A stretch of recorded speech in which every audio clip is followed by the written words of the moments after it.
Welcome to All Wheel Driven, a podcast by Audi Club North America, where we explore all things Audi and the incredible people who bring it to life. All Wheel Driven is presented by XPEL, the official paint protection film of Audi Club. Hello, everyone. Thanks for joining another episode of All Wheel Driven. I am your host, Joe Kaczynski. Each episode, we look at the latest Audi headlines, and we offer our recap and perspective on what's going on to shape the Audi brand. Today's episode features Rob Wilmoth. He was just completed his first run at the Pikes Peak hill climb. So we're going to talk to him about that, everything that went into his preparation for the race, how it went, his takeaways from the event, and just kind of dive into his background and his perspective on one of the greatest and most important racing events in this country. So, Rob, thank you so much for joining us today. I appreciate you having me. This is something I've been looking forward to. Great. Awesome. We have too. So, Rob, if we can start maybe with just a kind of a quick background of, your racing history. This is your first Pikes Peak, but obviously not your first time behind a race car. So if you just kind of give us a little bit of a history about, how you kind of came up through the ranks and got involved with Audi and all that good stuff. Absolutely. So I'll do kind of the Cliff Notes version, because the long version generally needs to be done over a beverage in the evening. But suffice to say, I've been a car guy. I've been a gearhead pretty much my whole life. It didn't actually start with cars. It started with trains. So, big, huge, muscular machines just really fascinated me. Even I grew up literally chewing on the frame rail of my crib, watching trains in Marion, North Carolina. It kind of was a natural progression and evolution to get into something that I could control. And in high school, I did an autocross here or there. Don't think my parents actually knew about that. Sorry, mom and dad. But I kind of got a little bit of a taste of what it was like, and I also got a little bit of a taste of the time commit, and realized that as a college student, it wasn't right for me yet. So a little while went by, and I was doing some other hobbies involving airplanes and boating and things like that, and it kind of, the timing started looking right. Audi made the announcement that the RS3 was coming to the States. I already had an Audi S4. I had been presented with an opportunity to pre-order one, and that's it right behind me. So we think it was sub 100th in the States for a 2018 model year. It was a 2017 delivery. Its 1,000th mile literally was on track at VIR. We finished the break-in there, and candidly, I've been hooked ever since. I got the opportunity to grow up through the ranks of Sports Car Club of America. They have a incredible education background, not just for people who want to go do road racing, but also for people who are interested in the back end side of the event. So if you want to be a volunteer, if you want to learn to flag, if you want to learn to run the events, if you want to learn timing and scoring, if you want to learn pit and grid, race administrate, like all of these things, they're all volunteers with SCCA, and those licensures carry you to other organizations. When the opportunity came up for Audi Club Carolinas to start doing track events, obviously with two Audis in my background, I was an Audi Club member. That was an easy button. That was oh, well, of course I'm going to join this. I'm going to show up at Cars and Coffees. I'm going to go hang out with like-minded people that like 4 rings on their cars. Let's do it. Well, when I joined the board, it literally came into me being the first person to say, can we go to the racetrack? Why can't we go to the racetrack? Let's go to the racetrack. Hey guys, have we talked about the racetrack in the last 5 minutes? And I'm pretty sure I started getting kicked off board calls because I wouldn't shut up about it. But it was still one of those things that I became very passionate about with this specific vehicle behind me, and understanding how to bring people in. Within the SCCA mentality, I worked with PDEC, Performance Driving Education Committee, at the Audi Club national level to make sure that we were adhering to all of their policies, but doing our events in as much of an inclusive way as we humanly possibly could. To the point that even a lot of my SCCA colleagues ended up joining Audi Club just because they wanted to help run events. Nice, So nice. our HPDE program started looking a whole lot like an SCCA program, not from a racing or a competition standpoint, but from a safety standpoint, from a how the event is coached standpoint, from a how registration and check-in worked. And so a lot of these policies and procedures that we were able to generate have stuck. Uh, Move on a little bit further, I got very heavily involved in SCCA time attack. Graduated up through different programs, started seeing wins, started seeing podiums at national events, decided to take a leap into a new higher level of preparedness class. I don't want to call it a higher class because all of the classes have very high competition levels, but ended up really enjoying what I was seeing there. And then I decided, through some encouragement from one of my Racing for ALS teammates, Ryan Cheek, I was going to jump into hill climb, also with SCCA, and I got hooked. The all-wheel drive system coming out of a hairpin, it's what this car behind me was made for, and it performed exceptionally well. The upside is it already had the safety that we need for hill climb, because with hill climb, there's, as some of you will see on the video that's released, there's not that many guardrails. And so the car wants to be a safety, we want the car to be a safety cocoon, to make sure that the driver is going to be safe regardless of what happens. We hope it never gets used, but of course, if it does, we want it to be there and be as strong as possible. After hill climb, I actually didn't go straight to Pikes. I went to road race. I did not road race the car that's behind me. In fact, you see a little yellow over my shoulder. That is a 2010 Honda Fit. I wanted something that I could continue my evolution of putting other people in cars. And I'm sorry, but the RS3 behind me, you got to be a very special person to get the keys to that.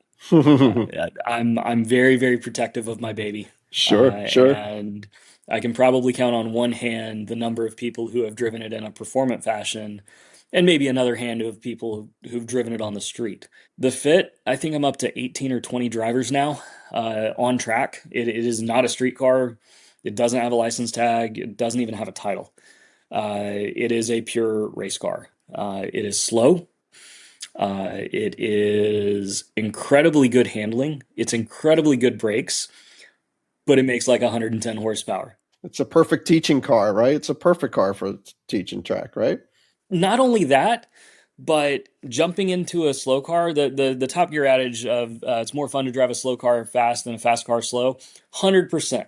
But also, it will teach you things whether you like it or not.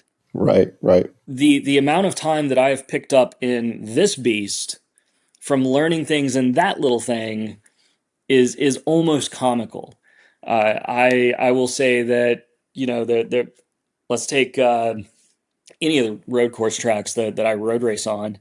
If you miss a corner entry ever so slightly, you have now missed corner exit, and your speed on that backstretch is going to be slower. Well, in the Audi, I can just fix it with a little more right foot. Horsepower In the fixes it. Fit, Yep. you're using all of the right foot to begin with, and now you have to back up your braking zone a little bit on the next one because you're not going as fast. And if you don't do that, guess what? You just blew that corner too. So it's real easy to let yourself get out of sort.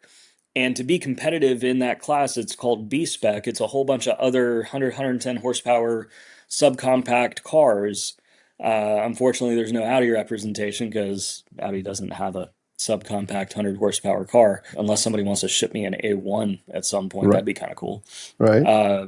But you have to drive it perfectly to race it. And it's a lot of fun. It's a lot of building. And I have taken a few people out of that car and said, I think you're ready. Go jump in the Audi. Let's see what happens. Nice, And nice. and that's been a very interesting experience for me as well. So went from a road race background for a couple of seasons. And then we started as a team looking at what's next.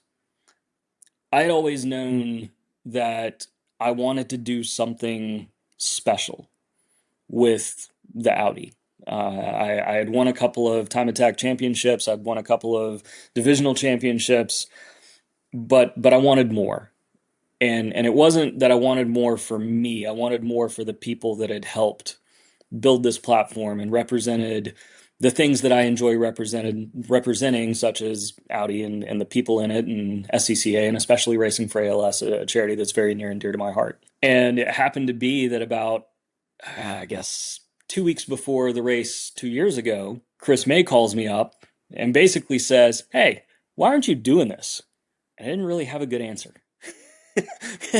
and and after going to a couple of my other teammates and sponsors and saying, "Why aren't we doing this?" And then I went to one of my Racing for ALS teammates, Ryan Cheek, who's been on the mountain 2 times before. And I said, "Why am I not doing this?" And everybody had almost a universal same response. "There's no reason, go apply."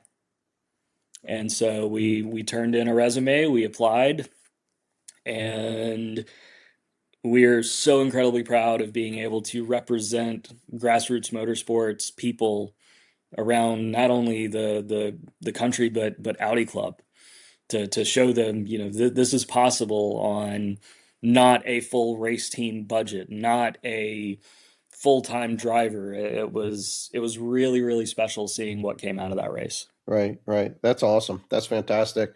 So what other prep did you need to do to the Audi to get it ready for that event? I mean, obviously, it's already kind of kitted out for road racing, but what special modifications did you have to do to make it ready for Pikes Peak? Sure. So that's a great question. The first major thing that we tell everybody gets told to take a look at is safety. Pikes Peak, unfortunately, everybody's seen the videos of what happens when things go wrong, and sometimes they're not very spectacular. Sometimes, unfortunately, they're very spectacular. Mhm. We took a look at safety, and we realized that the punch list really wasn't that bad. It needed a fuel cell. Well, we also found out nobody else has ever done a fuel cell on an Audi RS3, so we had to go engineer some things. We took a look at the roll cage and realized that the roll cage we had spec'd for SCCA road racing was not sufficient. It required a slightly different cage. So we worked with our partners, and unfortunately, Babyface Fabrication had to cut the entire cage out of the car and start over from scratch. And they did a great job and pulled it off in time. We had to take a look at doing things such as removable steering wheels. We had to take a look at how the window net was positioned within the car, the driver safety, making sure various things are in date. We did kind of screw up. I didn't even think about checking the date on my Hans device. And so I ended up having to buy one last minute. I didn't have time to get a recertification done. Same with the fire system. You've got to make sure that you're keeping up with those things. And the other important thing to note on the safety side is that each organization is going to be a little bit different. So safety for SCCA and NASA are going to look pretty similar. They're cut from the same teeth. They're doing similar things on similar types of tracks. When you go to Appalachian Hill Climb Series with SCCA for their hill climb, that's going to look a little different because the speeds aren't going to be quite as high as what we see on Pikes Peak. Also, with a road race incident, the safety is designed such that you're impacting other things that are prepared for the impact, whether that's a car, a tire wall, a Armco barrier, a catch fence, whatever it happens to be. With Pikes Peak, they're preparing you to impact a mountain multiple times, potentially. We initially wanted to do some physics calculations, and then we started really digging in, and we're like, nope, this is what we're going to do. We're not even going to fight it. The second thing that we did that we changed was cooling. If you think about it, everybody asks me, the very first thing they say is, how does the altitude affect power? Well, the car's turbocharged. It's going to make its own pressure to make power. It's a heat exchanger that uses air. When there's no air, it doesn't do a great job of cooling. So we worked with 529 Innovations to come up with a solution that takes the factory oil and coolant heat exchanging system, divorces them, and gave us a clean place to put a oil cooler, and it worked wonders. We also did a few other things where I was short shifting several places and kind of holding back a little bit to try to keep other temps in check. Transmission heat did climb during the run, a little more than we were expecting, I would say. And so there was also a sprayer system that was tied to the steering wheel, so I could physically spray water onto the radiators to try to cool them. Not so much that I was going to like wet down the ground and impact anybody else's run. And then the old school trick when you're in a low power car of turning the heat on Mm-hmm. and using that Yeah. as an extra way to blast some heat out of the car. So I ran up that mountain with the heat blasting. Fortunately, the windows were down, so I was just blasting it out the windows. Right, right. But still, it was those were the major changes. We also worked with CJM, which is an aero company that focuses on Volkswagen Audi. They went through the whole aero of the car. A lot of what was on the car was either built without CFD or computational fluid dynamics, or just by my eyes. And it was real interesting when he sent the first results back and was like, "Hey, I went ahead and checked what was on the car, and I'm getting better results with less aero than you did because you didn't know what you were doing." It's like, oh, cool. Nice. Thanks. That's cool. What about we talked a little bit about the vehicle prep. What about Rob prep? What did you need to do, or what did you do to get yourself ready for this event physically, or practice wise? So let's talk about this in a couple of different ways. I spent a lot of time in simulator, a lot of time. I had never driven this road before I got there. I take that back. I had driven it in a street car once, but that doesn't really give you any sense of what that's going to be like. Sure. Looking at it from a race driver's perspective, the second time I drove up just in a street car and I was looking at it from that standpoint, it definitely helped.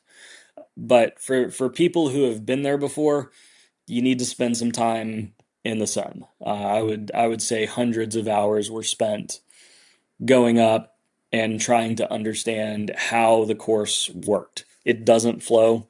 It's 156 turns. Every single turn is different. The second thing was the physiological. So during the race itself, I was on oxygen.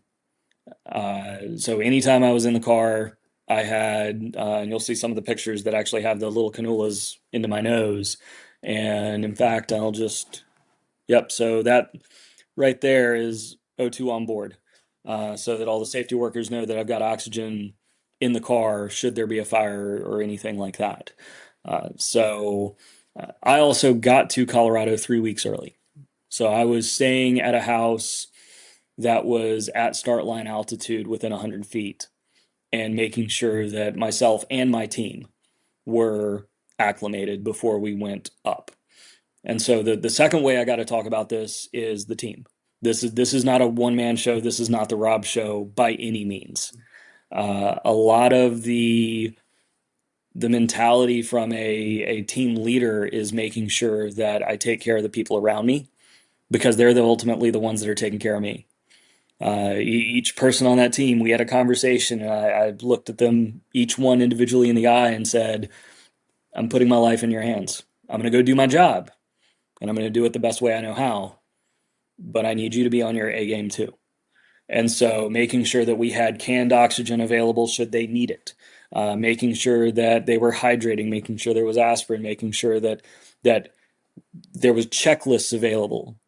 Because especially during practice, one of the practice paddocks was at 13,000 feet. And so once you get up there, we got to take a step back and make sure we're taking care of each other. So the prep was and the prep of the driver was much more on the prep of the crew. How many folks are in your crew? So we took 9 with us, Okay. including myself, and we assigned jobs beforehand. This is I'll say it this way. This is a professional race and they treat you like you're a professional team. It's actually buried in the rules, but they do expect your team to look uniform. So the shirt I'm wearing is what the entire team wore. It was a big deal. We had two mechanics. My primary mechanic is actually a master mechanic with Audi. We brought another master mechanic from Audi. We had a engineering representative. Actually, the owner of 529 Innovations came out because 99% of the aftermarket on this car was designed by him. If it was going to do something weird, I wanted him there. He was also kind enough to drive himself there from Wisconsin. And big shout out to Pete. He brought an RS3 to use as a parts car if needed. Um, and fun fact, we didn't need it. He actually ended up robbing a fuel pump out of this car to get himself home because his fuel pump managed to die. But no, it was one of those things where brought him out. We had somebody specifically focused on hospitality, um, basically making sure the team ate and drank water. We also had a crew chief. My girlfriend Amy was our crew chief for the week. She was also our representative from Racing for ALS to handle those conversations as needed. And then we had a photographer. Well, let's be honest, we had a ton of photographers, but we did have one specifically assigned to our crew to take care of everything that we had going on. I will say that having done this now, that's about the size crew I want. I don't want a lot more with a regional or even a lot of the SCCA races. I'll put people on my team just to get them access to the paddock. With Pikes, that's not really how that works. Every person on the team needs to have a job. Put it in perspective, my parents flew out for the race, which was amazing. But we didn't put them on the crew. We put them on spectator tickets and made sure that they had all the access they wanted. But also that means that if something breaks, they're not expected to be diving into the car trying to figure out what's going on. The other piece of this that we haven't talked about that is also incredibly important is this thing called FanFest. And FanFest is arguably as important as the race from a exposure, event, participation, sponsorship piece. And so think about a Cars and Coffee. Most of the listeners know what a Cars and Coffee looks like, what that is. Now think about that with 300 cars. So get that in your head. That's, what, a corner of a Target parking lot probably. Um, now 37,000 spectators.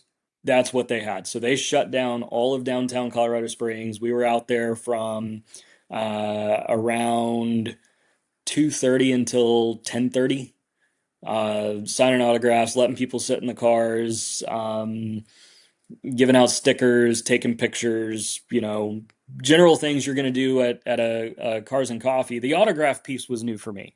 I've never had people actually ask for my autograph before. And that was kind of it was fun. It was exciting. It was also strange because I want to put the team in the forefront. I'm just the pedal masher behind the wheel. That's cool. That's cool. What was the was there a large Audi contingency there? A lot of fellow Audi Club members that you saw, or Yeah, actually, it was really impressive. There were actually two events that we had.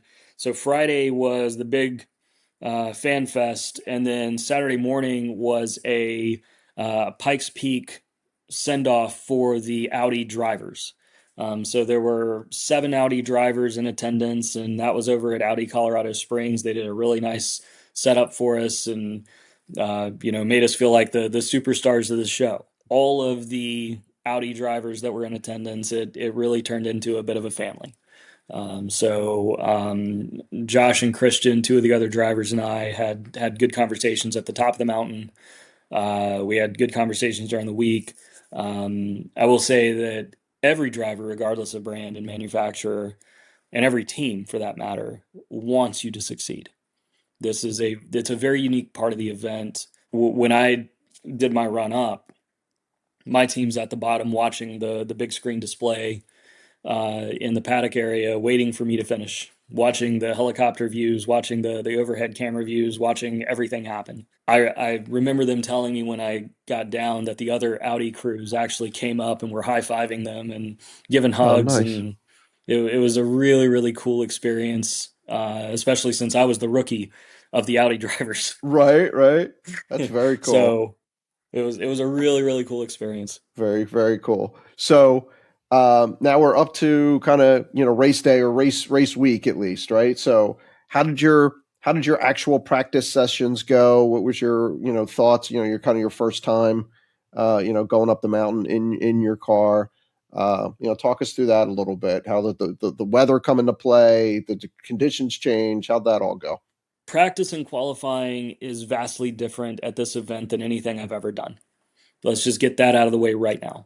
I've done hill climbs for the last 2 seasons. I have a Appalachian Hill Climb Class Championship, and this was some similarities in that you go get in line and then you go when they tell you to go, and then you wait until that set of cars is done and then they bring you all back down.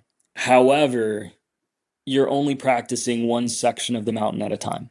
They divide the mountain into thirds. The lower section's 5.5, 6 miles. I can't remember the exact. It's about half the course. It's the longest section. It's unique in that it also includes downhill sections. So you're not just climbing. When you get to the middle section, it's closer to what I'm used to. It's closer to about 2.5 miles. Speeds are a little higher, but than what I've typically driven, but by and large, it feels similar from a course layout perspective. That's also the first time that you cross above the tree line and you see nothing beside you. There's no guardrail. It's basically on this side's a cliff face. There's a road, and then just sky. There was a pucker factor for Yeah, sure. sure. Um, and then the second run, you do the same section. You're like, okay, I know what's coming, and then the sun is dead straight in your eyes, Oh, and well. so there's some changing things there. And then the top section is super high speed, but it's also super dangerous, and it's also super bumpy, and you never know what the weather's going to do. More on that though, during race week, you're doing this at 5 in the morning.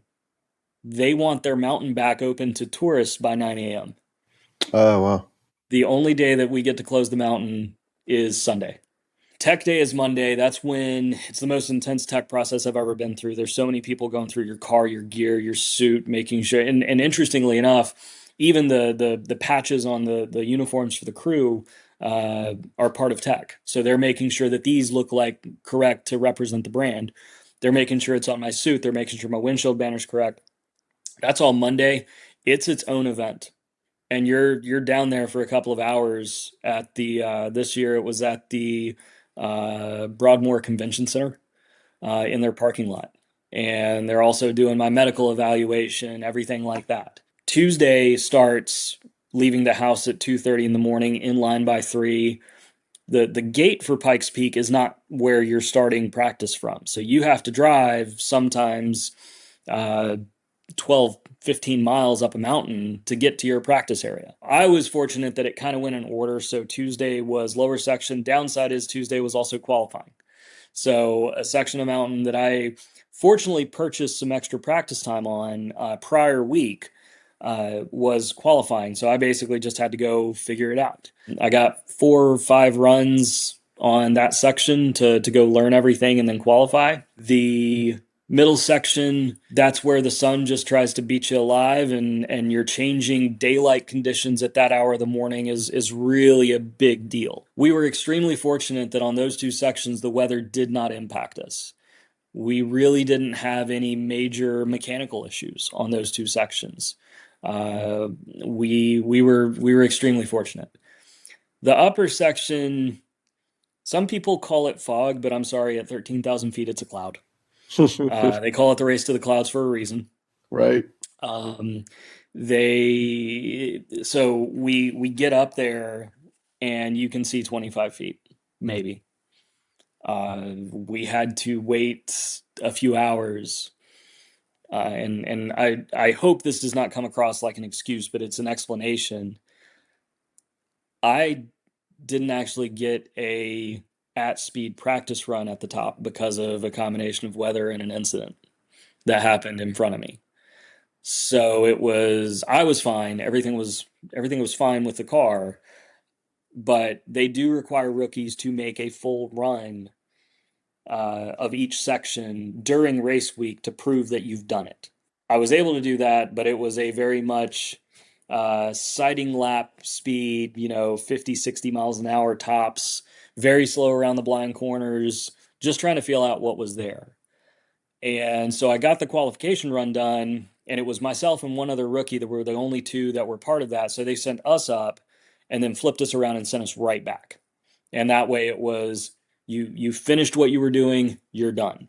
Now you can get in line with the rest of everybody. And so we tried our best to get a couple more runs, and unfortunately there was an incident on track that was just going to take too long to clean up, and it was what it was. So I didn't actually get to see the entire course. Well, so two things. Number one, you don't get to practice the entire course. You don't even see it until race day. So think about it this way, though. There's also these little sections between the first and second and the second and third that you don't get to see until race day. And also the next section where you just started from for section 2 and section 3, that first corner, you're going way faster than you were during practice because you're carrying all that speed from that lower section. So there's a bunch of little tidbits like that that create interesting variations in what it feels like on race day. But once you get around that, it's like, okay, well, now I'm back to exactly what I knew. For me, though, getting to the top and realizing we actually made a team decision. A couple of my mentors, Jeff Swart and Rob Holland, and the team, we kind of got together and said, you know what? Let's go fast and lower. Let's go fast and middle. If I'm not feeling it, let's throw away the upper except for what I can see. Because it just wasn't worth pushing and potentially hurting myself, the car, and not getting a finish. So we intentionally decided that it was more important just to finish than to try to do something spectacular that probably wasn't going to work out. How did your how did you finish? Where'd you end up in your class? Right, so you're in time attack. Yep, time attack 1. So I finished 11th in class. I qualified 64th. I finished 57th. I also, so just to kind of put that in perspective, there were 80 drivers invited. At the end of it, 72 took the start line based on issues during practice and people not making it or whatever the case was. Out of those 72, there were 12 total rookies, and a little over half of those rookies are professional drivers for a living. So I am exceptionally proud of what this team came together with and put together in the recipe of a car behind me to make all of this work. That's fantastic. That's fantastic. So once you crossed that finish line, Rob, what was your first thought? Oh my God, this just happened. It was, I know so many people that have come before me that in their rookie season didn't make it to the top. And so for those of you who watched the live stream, if you didn't watch the live stream, go back, start at 8 hours and 57 minutes. That's about when I started. It's about 15 minutes of time. Lonnie Unser, I spent a good amount of time talking to her. Her family legacy on that mountain is freaking incredible. Her own legacy, separate from her family's, is freaking incredible. So getting to talk to her during practice and during the race day was invaluable. But she was continually saying, a good rookie run is finishing. Set your baseline time. Now come back and see what you can do again next year. And so getting across the line, we did it. We're here.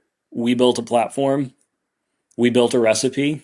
We built something special, and we achieved the goal. Now, there was a big downside, and this was pretty devastating.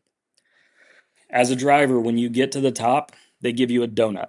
So we spent 12 minutes getting up that hill only for them to be out of donuts. Oh, And wow. for those of you who know That Pikes is Peak tough. or know the Oh, lineage and history there, that's a big deal. That's a really big deal. wow.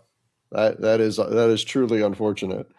Um, other than the donut, is there anything else that you would change from that first experience?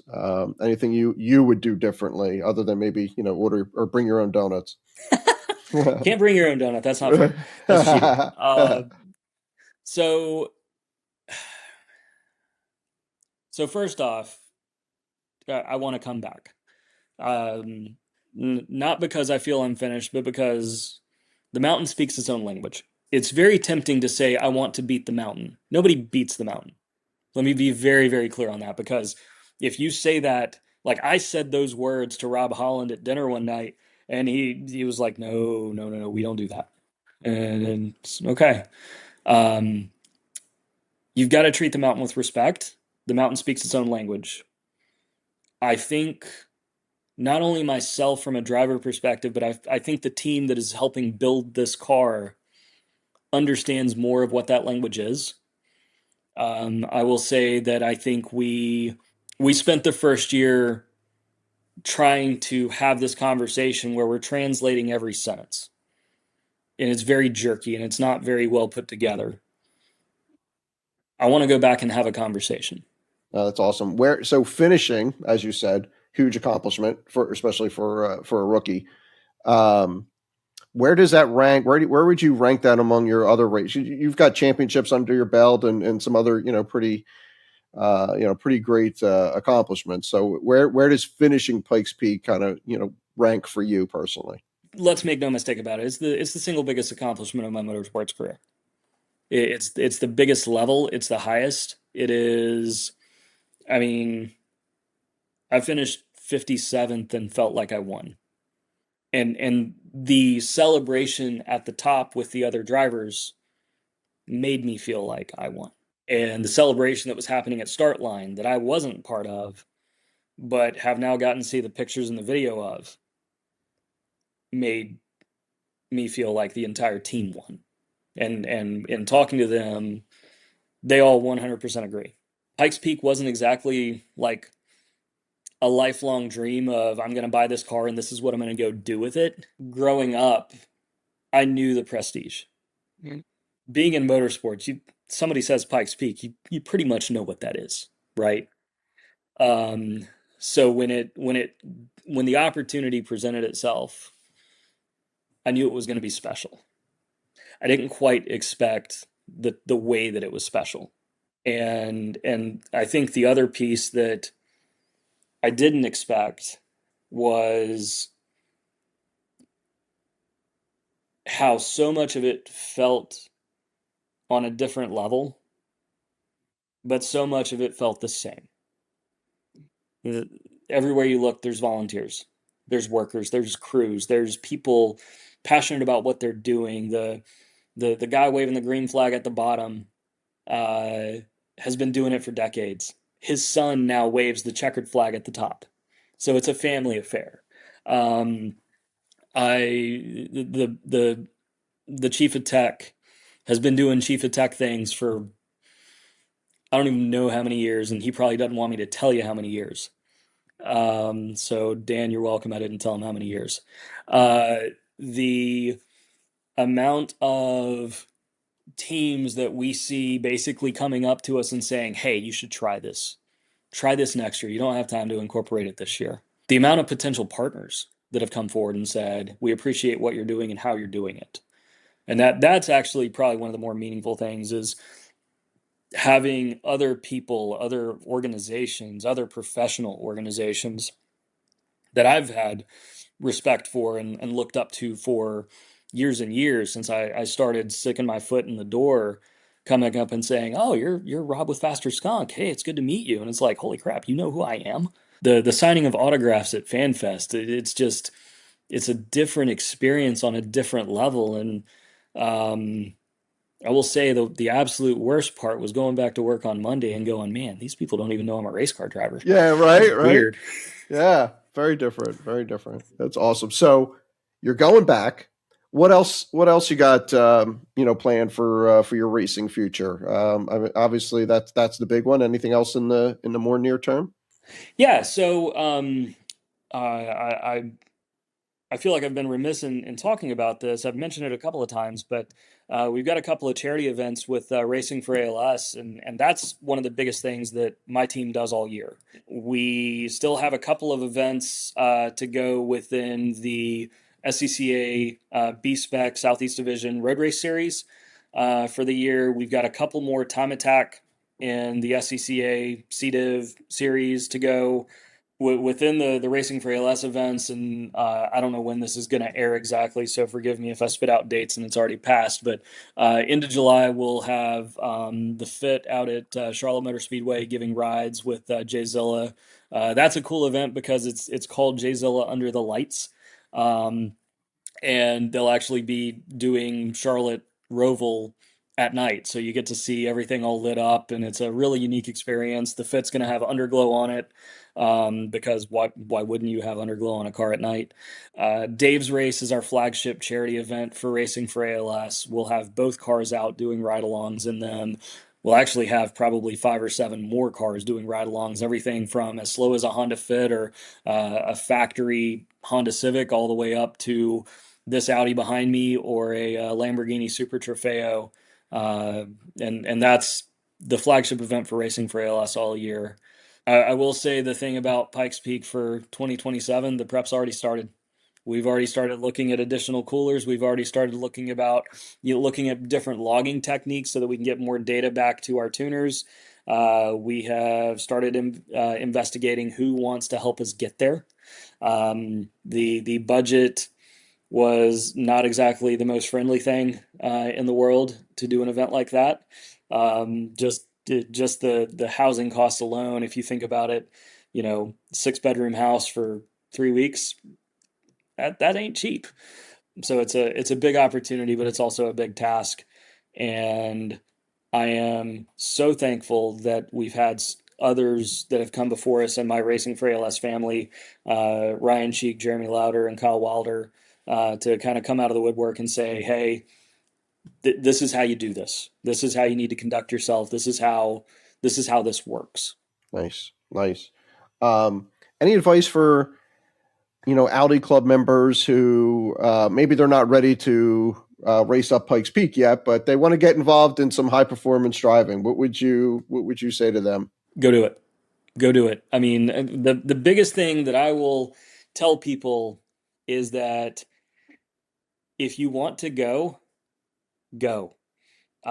Find your local Audi club chapter. See if they're running track days. If they are, great, go with them. If they're not, go find your local SCCA chapter. Go find your local NASA chapter. Go find that there's so many big name track day organizations that are using MSF, Motorsport Safety Foundation level type of instructors. Some organizations don't put instructors in cars. Don't let that be a deterrent. My first several events, I didn't have an instructor in the car either, and it's everybody's like, well, it's not safe if you do it that way. Well, the record shows that as long as everybody doesn't have an instructor or everybody does have an instructor, you're safe. It's when you get those mixing of confidence levels, you run into issues. Biggest excuse I hear is my car's not ready. Yeah, I have a lot of thoughts on that. Uh, Realistically, are your tires in good condition? Is your brake fluid relatively recent? Maybe do a brake fluid flush. Grab a helmet and go. If you don't want to go do a big track thing, go to an autocross. Go learn what your car can do. Where the worst case scenario is you smack a cone. Uh, and by the way, you're gonna smack a cone. Like, just accept it, and they'll take care of you. Even if you don't feel ready yet, and you want to get a taste of the action, there's so many places to volunteer and learn. We have so many people that come to our events within SCCA and Audi Club that volunteer as registration. They volunteer as grid. They volunteer as flaggers. They volunteer as these different specialty positions so that they can get close to the action. And then you find out that somebody happens to have a 2010 Honda Fit sitting on the side of the paddock that's not being driven right now. Then you start doing some extra work, and all of a sudden you find out that they've just handed you the keys, and you're told, go take it for a lap, go take it for a session, go take it for a spin. Um, I've had people walk up to me and say, "Can I drive the Audi?" And it's just kind of like, no, it's just not going to be a thing. Um, but then they come, they volunteer, they work really hard, they demonstrate that they're going to keep showing up, and then they get the opportunity to drive something else.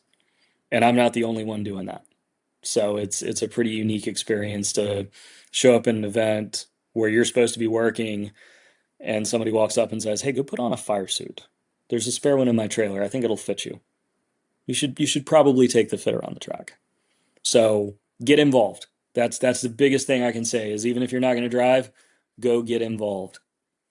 You'll make some friends. Rob, super appreciate you joining us. Before we let you go, any final thoughts on your Pikes Peak experience? What you got coming up? Anything that any shout outs to your team or sponsors or supporters? Anything you want to say? Yeah. So let me start with some just closing parting thoughts. Um, and there's going to be some people that might not like this as much, but motorsport spends a lot of time focused on the person holding the steering wheel because they're the most visible. They're the ones doing the thing that gets televised, that gets put online, that gets to stand on the podium. But the steering wheel is just where that story ends.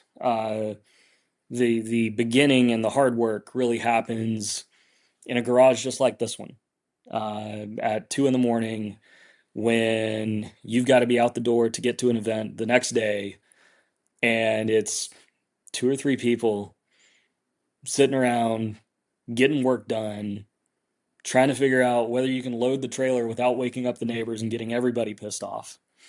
But it's that, or it's the volunteer who stays an extra hour to make sure the trophies are ready to go for tomorrow, or the person who is throwing road cones around trying to make sure that grid's set up. It's with a mentor calling somebody up and saying, you can do this. So if my Pikes Peak journey inspires anyone, I hope it's honestly not because I drove up a mountain, because that was the easy part. It made me realize, again, all of the extraordinary people that it takes to make this type of thing happen. As far as the shout outs, I mean, it's got to be my crew. It's got to be the entire crew that built the thing behind me.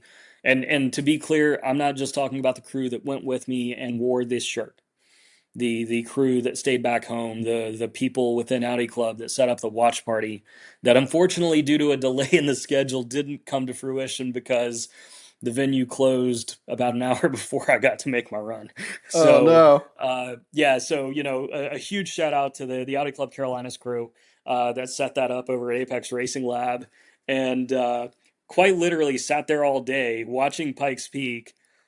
And I think they probably got a background shot of my team in the car sitting in the paddock under a tent waiting. But I got to give a shout out to the crew at Ratified for the tune, the CJM. We already talked about them a little bit, for the aero, Babyface for pulling a magic rabbit out of his hat and getting the cage done. The people who, even as far as there were people that were helping maintain the trailer. We had a pretty catastrophic trailer issue with one of the axles, and a good friend of myself, as well as an SCCA colleague of mine, Stephen Miller, stayed up till 3 a.m. welding on it while I went to bed. So we talked about 529 Innovations and all their hard work. If I can capitalize on one thing for them, the car behind me, it's not custom. It looks custom. You can call them up and literally say, I want Rob's car. And they can ship you, with the exception of the cage, but you can still send the car to Babyface and get pretty much the same cage. But 529 can sell you my car in its exact form right now. Now, I invite people to do that because I would love to have somebody to compete with in this car on an even playing field. I think that would be a lot of fun. Um, but no, it's there's a lot that goes with it. And I guess my final closing thought is, uh, we didn't do this for me. We didn't do this for Audi Club. We didn't do this for the sponsors. We did this largely to bring racing for ALS uh, to a platform and to a level that they've been to a few times, but to continue building on that message. You can't see it in this picture, but we'll make sure there's some photos sprinkled throughout. There's 523 names on my trunk lid of people who have lost their battle to ALS. So being able to have the opportunity and be trusted by not only the organization, but also the families and the memories of those people to drive them to the top of the mountain, it's a big thing. It's an important thing. And I was honored to be able to do it. That's great. Thank you, Rob, and you and your crew for doing that. And that's certainly worthwhile and much appreciated. So that's fantastic. Thank you so much for joining us today, telling us about your story. We are looking forward to you attacking the mountain again next year, and coming back and telling us how you did, and hearing a fresh round of stories, for sure, from 2027. But thank you so much, for everybody listening. Thank you. As a reminder, be sure to visit AudiClubNA.org for all Audi stories, news posts about everything Audi's involvement in racing and everything else that related to the brand.